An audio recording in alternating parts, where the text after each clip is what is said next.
మీరు కలలు గన్న కోడలు నాను కాకపోవచ్చేమో కానీ మీ కోడలుగా మాత్రం మీరు తలదించుకునే పని మాత్రం చెయ్యను.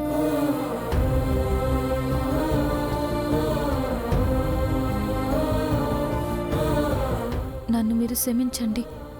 పదండి.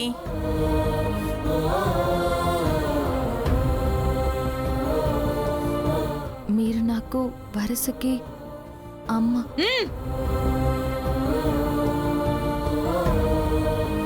చివరికి మీకోసం ఆత్మాహుతికి సిద్ధపడి నన్ను నేను దహించుకున్నాను. ఈ అడ్మిషన్ లెటర్ లేకపోతే కాలేజ్లో అడ్మిషన్ చేసుకుంటారా? అమ్మగారు ఏం చెయ్యొద్దు. అమ్మా అమ్మా శ్రీలక్ష్మి, ఇదేనమ్మా నువ్వు కోరుకున్న కళాశాల.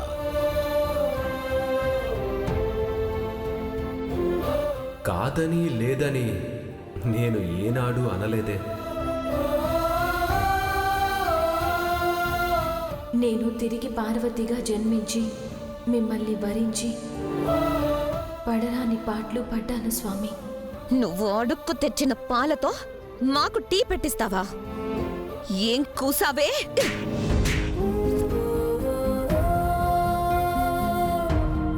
మీకోసం తప్పించాను.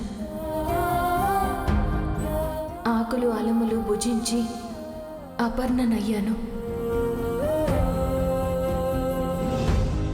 మీరు పెట్టిన పరీక్షలకు నిలబడ్డాను.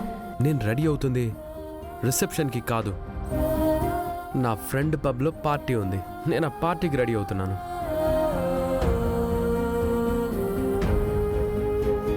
ఇక్కడ శ్రీలక్ష్మి అంటే ఎవరు? నానేనండి. ప్రిన్సిపల్ గారు రమ్మంటున్నారు.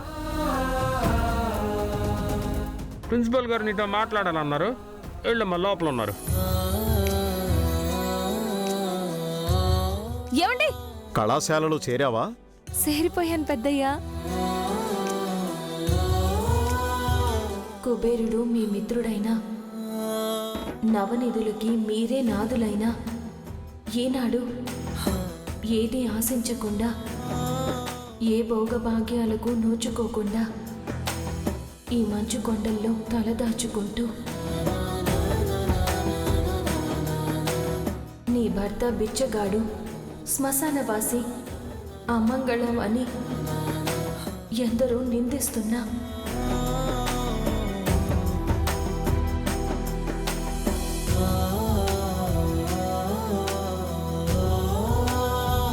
కేవలం మీపై గల అవ్యాజమైన ప్రేమానురాగాలతో, పృథ్వీని మించిన సహనంతో పెదవి విప్పకుండా మీకు తోడుగా ఉంటున్నాను. అమ్మా శ్రీలక్ష్మి, ఏంటమ్మా ఇది? ఏంటిదంతా? ఏం జరిగింది? నా చేతిలోంచే ఆ టీ కప్పు కింద పడిపోనాది పెద్దయ్యా. అమ్మా శ్రీలక్ష్మి, ఏమైందమ్మా? శ్రీలక్ష్మి ఇచ్చిన హారతిలోనే తన అడ్మిషన్ లెటరు హారతైపోయింది నాన్న. అమ్మగారు చెప్పిందే జరిగింది పెద్దయ్యా. ఎవరమ్మా రాస్కెల్స్? ఏమో సార్, వాళ్ళెవరో నాకు తెలియదు. నా ప్రేమను, నిష్కళమైన నా మనసును మీరు ఏనాడు గుర్తించింది లేదు.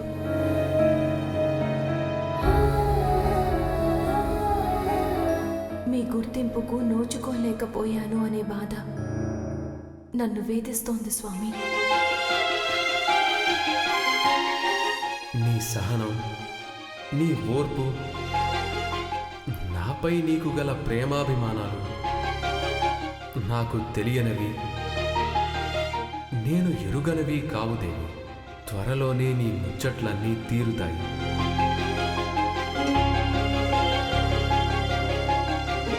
అర్ధాంగిగా నీకు నా అర్ధభాగాన్నిచ్చి అర్ధనారీశ్వర తత్వాన్ని, అర్ధాంగికి గల విశిష్టతని జగద్విదితం చేస్తాను.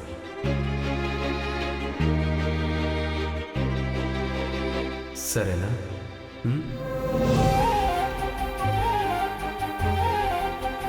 అటులనే స్వామి.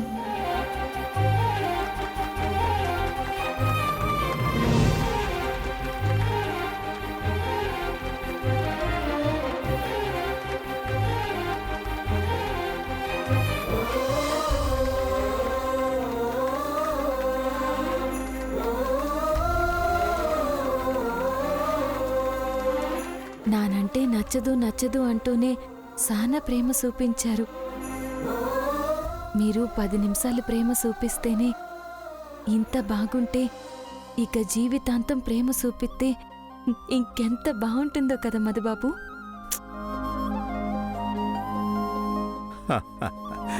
చాలా అద్భుతంగా చేశారమ్మా. నువ్వు చదువులో సరస్వతివి. ఏదైనా ఒక్కసారి నేర్చుకున్నావంటే మరిచిపోయే సమస్యే లేదు.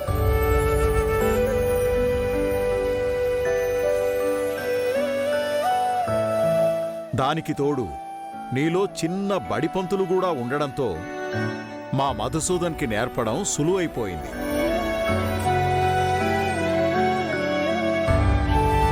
మధుసూదన్, శ్రీలక్ష్మి మీరిద్దరూ ఆ శివపార్వతుల మధ్యున్న ప్రేమానుబంధాన్ని కళ్ళకి కట్టినట్టు చూపించారు.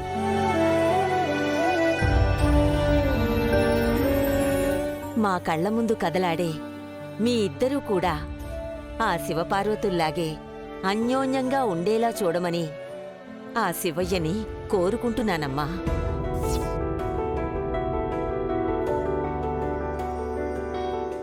ఇంపాసిబుల్. శివయ్య సెవిలో వేశారు కదా అమ్మగారు, ఇక ఆయనే చూసుకుంటాడులేండి. మ్యాడీ, ఆ వేషాలేసింది చాలు.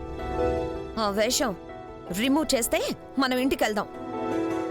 అలాగే అత్తయ్య. మధుబాబు, దండం పెట్టుకుని వెళ్ళండి.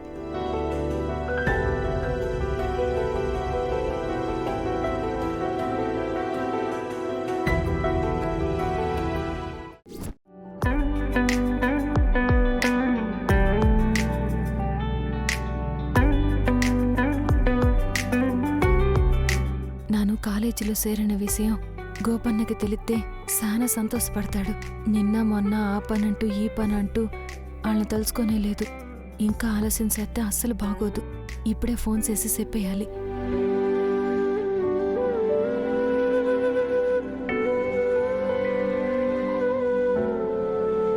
మీ వదినకి టీ ఇచ్చినావా మంగా? ఇచ్చానమ్మా.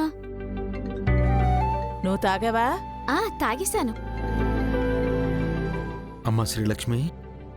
అన్నయ్య, చెప్పమ్మా శ్రీలక్ష్మి, ఎలా ఉన్నావమ్మా? నాను బాగున్నానన్నయ్య. నువ్వు వదిన ఎట్టా ఉన్నారు? మేం బానే ఉన్నామమ్మా. పిన్ని మంగ ఎట్టా ఉన్నారు? అందరం బానే ఉన్నామమ్మా. అందర్నీ అడిగినానని చెప్పు. అలాగే. అన్నయ్య, నీకొక శుభవార్త. ఏంటమ్మా అది? పెద్దయ్య నన్ను సిటీ కాలేజీలో ఎంబీఏలో చేర్పించారన్నయ్య. చాలా సంతోషంగా ఉందమ్మా. పెద్దయ్య నిన్ను చదివిస్తారని నాకు తెలుసు.